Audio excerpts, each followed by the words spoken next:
turnovers in their career. With the head coach Bradley Davis entering his 10th season, with Liz Smith and Stella Szabo, I'm JB Long. Thank you for being with us throughout this day here at Resorts World, celebrating the WCC. We've got all the women's programs with us today. Back with more on the men's side tomorrow. All right, Coach Davis, let's start with you as we preview this 24-25 campaign. You've had some great moments here in Las Vegas. How do you take it to that next level? Yeah, right now at this point in, what are we, October right now? It's just about the 18, 20 days we have left to practice before we get back into preseason play. It's always a process every single year. We're fortunate, as you talked about, to have the returners that we do, but it's still a process in terms of gelling and chemistry and coming together before you actually, suit up in the real uniforms. Stella, you mentioned the days left before you tip off. Yeah. Does it feel like the season's fast approaching, or has it been long awaited and a long time coming? I feel like it's been a long waiting, but we've been practicing a lot, and it's fun to see when, we start to play more. We have a scrimmage coming up. It's going to be fun. Yeah. What did you learn in your first year on campus? Now as a redshirt freshman from Stockholm, Sweden, college basketball, life in the WCC? I learned that college basketball is so much more fast-paced. It's a lot of athleticism as well. And overall, I've just met so many nice, smart, intelligent, caring people. And, yeah, it's been a good freshman year. Liz, you're one of those 1,000-point scorers, but you've had to wait for this moment, your senior year, for a little bit longer than you had hoped. How is your injury rehabilitation going, and how anxious are you to tip it off?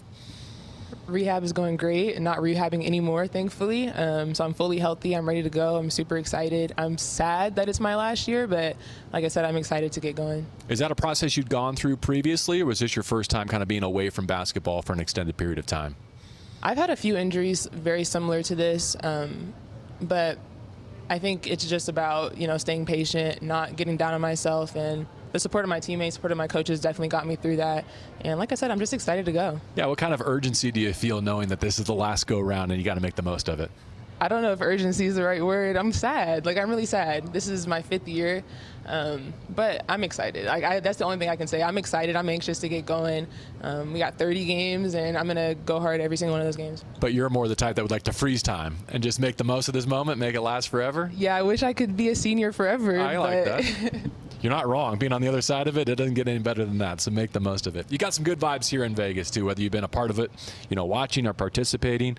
The semifinal runs in the WCC championship that I mentioned. What are some of those memories that you'll take with you way beyond your playing career? I think, honestly, the tournament. I love the tournament. I think it brings us all together as a Pacific community, I think, and honestly as a WCC community. Everybody really ups their level of play during those games, during that tournament. It's super fun to just be in Vegas, and for us, the past 2 years, we've been in Vegas for almost a week, and that's been super fun. So I'm hoping that we can get past that hump of the semifinals and get to the championship game, and make that last memory. But as far as, favorite memories, just playing with my teammates, and even just like the dumb stuff, like having team dinners and team lunches and hanging out, like locker room talks. Those are definitely things that I'll miss and I'll remember forever. Stella, you like the dumb stuff? What are your favorite dumb things? Oh, I love dumb stuff. But I really enjoyed when we went to Spain with the team, actually. That was a memory I'll never forget. 10 seasons, Bradley. Hard to believe here you are at a milestone campaign. Do you reflect at all about the people that contributed to this decade? Yeah, I'm approaching a different kind of senior. Yeah, I don't know that I really thought about it in terms of the history part of it, the road that I've traveled so far. But every now and then you have somebody that comes back into life, or you have a player that returns, and those moments are special. But yeah, I hadn't really thought about it until you brought it up. Thanks. Oh, sorry to remind it. You can call it my age if you want. It's fine. How's the game changed during your tenure? The conference, obviously the conference changes, especially coming into this year and then going into next year. I think change is kind of a constant at this point. But yeah, I think our conference has just gotten better and better and better, and deeper and deeper and deeper. Can you brag on each of your student athletes with you this week in Las Vegas? Tell us about who they are as people and players. Yeah, I've been doing that all day, and it's kind of easy. The two of them just bring so much energy. They're two of the most competitive people that you're ever going to meet on the floor and off the floor. And it doesn't matter if it's Uno or basketball. But they're also just charismatic people. Stella, even when she was sitting out and just practicing last year, just has an energy about her that she wants to give to the rest of the team, and people feed off of that. And obviously Liz, as much time as she spends on the floor, both literally and figuratively, she brings that kind of energy to how she plays, and just this will to win and this will to compete. Liz, first to the floor, something you've always taken pride in? I don't know if I take pride in it, but I enjoy taking a charge or two. All right, so just a necessary part of your grit and your game. You kind of you got to do what you got to do for the team, I want to know more about these Uno games. Who's the team champion that we're talking about here? I don't know if we have a champion, but we take Uno very seriously on this team. We play crazy Uno. Is that the preferred matchup? Well, it's called Crazy Uno. Oh, it's your own version of Uno. Yeah, we made our own game. I thought you meant like crazy amounts of Uno. No, Uno is too easy. Crazy Uno is where it's at. How do you level next up? Level.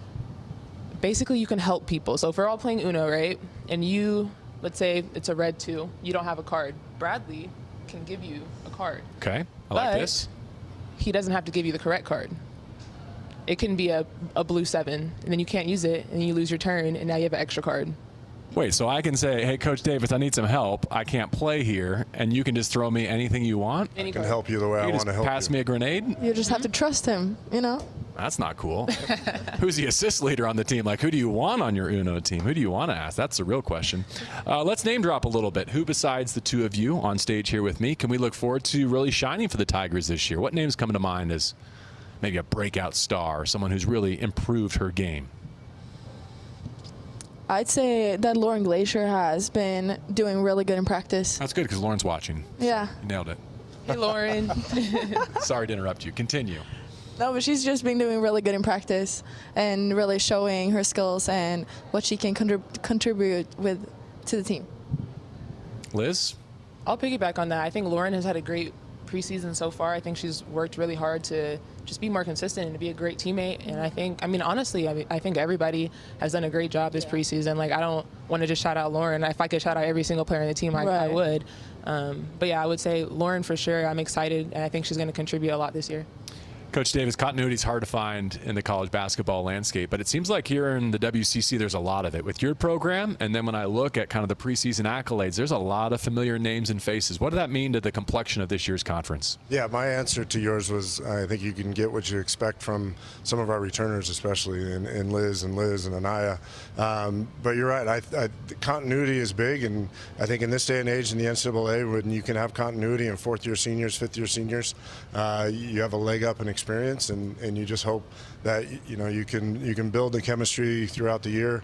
But I think the continuity that you see throughout the league is going to equal parity, towards the end, and I think that's going to be a for sure.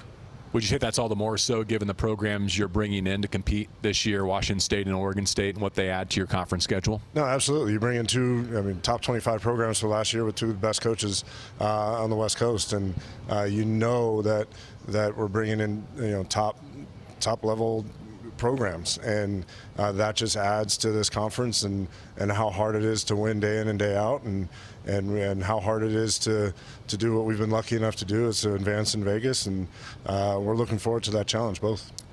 Liz, besides Las Vegas, what are some of the cities, some of the gyms you're looking forward to playing in one more time? In the conference? Yeah. Definitely the Kennel, Gonzaga. They always have a great atmosphere. Their fans are so dedicated to their team, and they're always, it's a loud environment. So definitely excited for playing there. And I'm excited to play at Oregon State, Washington State. I played at Oregon State before. I've never played at Washington State, so I'm excited to see what their fans are all about too. Stella, you were telling me before we began that sophomore school is giving you all you want and then some. How's the curriculum going, and how are you settling into life as a collegiate? I would say sophomore year is definitely harder than freshman year. Math is harder, but I'm going through it. Like, it's okay. I'm getting tutoring and stuff, and it's overall going good. Have you selected a major yet, or do you have an intended course of study? I'm majoring in business marketing. I think that will fit me very well, and it's a very broad. Marketing is very broad overall, so I can like take it back to Sweden as well. Awesome. Power through that math. You'll be just fine. Thanks. And once you get to shooting hoops, I think things will come around too. I know it's been a long time coming. Liz, how about you? Do you have a future and vision beyond basketball? Or that includes basketball? It does include basketball. I hope to go pro after this season, and I hope to coach after that or go into media or something of the sorts. I love sports and basketball, and I don't see myself leaving this world of basketball. So definitely going to stay within this room. Terrific. When you open up that coaching notebook and you're trying to put your first team together, what pearls of wisdom from Coach Davis do you think you'll borrow from? What have you written down that you'll take with you? I don't know. Suicides, a lot of suicides. Conditioning? Yeah, a lot of conditioning. It is that time of year, I'm sure, right? Yeah. When do you start tapering? Just, backing off the laps and never? Never that. Those back-to-back games in conference. See, it prepares you for those games, Yeah, and I think, there's never a moment where we're not running in practice. Like, if you lose a drill, you're running for it, and that's just the standard. Coach Davis, what do you think about Liz as a coach someday? Absolutely. You can see it in certain people, and she has a love for the game, and I know she has a love for leadership and a love for youth, and I think when you have that, and you realize sometimes you're not just coaching basketball, but you're coaching people, she has that. I realize I'm probably the final stop on your tour and standing between you and a nice dinner and maybe some WNBA championship action tonight. Why don't we finish with some keys to this season? You've touched on a lot of the elements that you think will dictate success this year, but if you had to go high level, what do you think the keys to the Tigers achieving at or beyond the level you've established lately are? And, on the floor, in terms of looking at the stat sheet, we're going to want to be plus in that rebounding stat column. I think that's going to be key. In terms of an intangible, I think toughness is going to be key. As we talked about the parity that's going to be in this league, I talked about a little bit earlier. You're going to have to be tough enough to handle a good win and tough enough to handle a bad loss at some point probably this year. And, you don't want that loss to happen, but, the reality is you better be tough enough to handle it if it does. And I think if you want to advance and you want to do well in this conference, then it's going to take a little bit of that. Liz, we talked about your championship memories, some of your fondest. When those teams got to where they were trying to go or got the results they were hunting up, what were some of the characteristics that you think they shared that you're trying to make sure this group carries with them? I think just playing together and staying together no matter what, staying present and not focusing on the last play, the last game, the last 4 games, just, staying the course. And like Bradley was saying, there's going to be a lot of parity this year, so not getting down on ourselves if we lose. And I think those 2 years that we made the semifinals, we were just, we had a future mindset, and we were just like, okay, next play, next game, we got this. And I think that's what I'm trying to, instill into this team, because we're really young this year. So just trying to get those youngins on board and, get the ball rolling. And lastly, Stella, how does your family back home follow your career? How are they able to keep in touch with you and all the things that you're about to do here in 24-25? I can say they were definitely up at 3 a.m. watching all the games last year, and I didn't even play because I was redshirting. So they'll definitely be tuning in and always, look at Instagram and just be updated with the stats. Want to shout them out? Who are some of your basketball influences that have helped raise you in this sport?